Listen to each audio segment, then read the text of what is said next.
Rachel, it's great to see you again. It's good to see you too. Excited to get to some additional questions. Absolutely. I never feel like we make enough of a dent in those questions over the course of half an hour, so I'm glad we have this extra time. Me too. So to kick us off, we had a lot of questions during the webinar about the vice presidential candidate. So this audience member asked, would Biden not consider getting a new VP to run with him in 2024? I think one of the real challenges for Biden in this regard is he's very aware of how instrumental the African-American vote, particularly the support of Black women, were in his securing the nomination back in 2020 and turning out for him in such large numbers in the general election. And there's a feeling among many prominent Democrats that if Biden were to select a running mate other than Harris, the fact that he was removing the first African-American woman in history to serve as vice president from the ticket could have an adverse relationship with voters who've been such a core part of his support.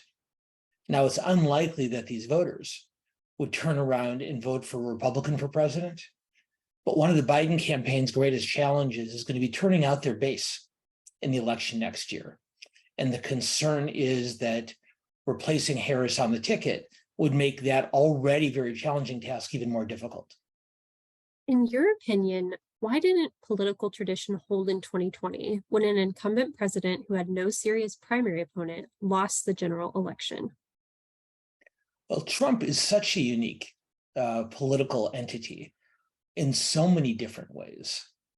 And one of those many distinctions that he achieved over the course of his career is that he is that very rare president who has not received a significant primary challenge to lose his reelection campaign.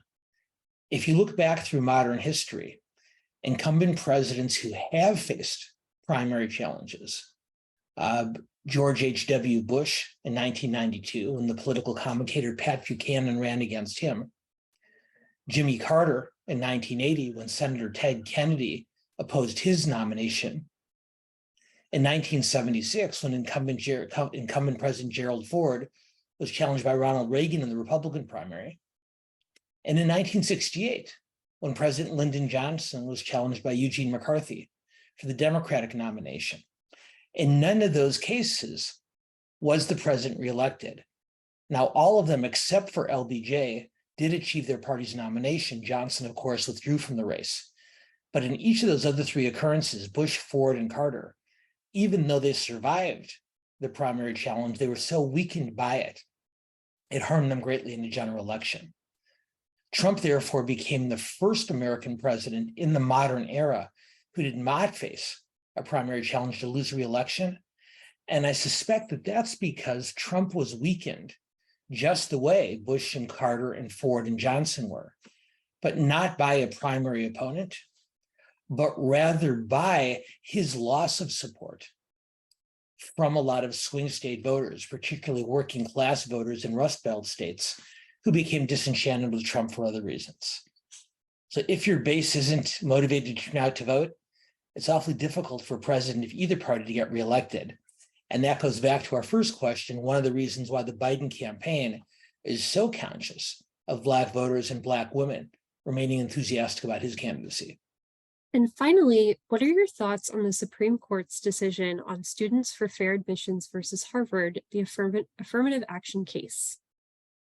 Well, my own opinion on this, and I'll admit that it is not a widespread opinion, is that the court's decision to end affirmative action will not have nearly as dramatic an impact as many people on both sides of the debate think that it will.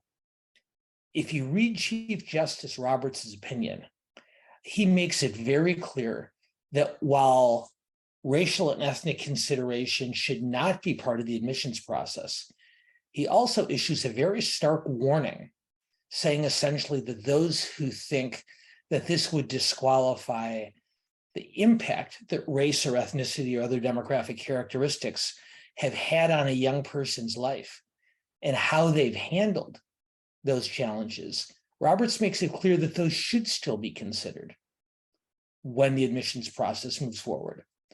So the way I read this decision is that while an application cannot ask a young person about their racial or their ethnic or religious heritage, there is more than ample opportunity in essays, in interviews, and in other parts of the application process for a young person to talk about how their heritage has impacted their life and their perspective.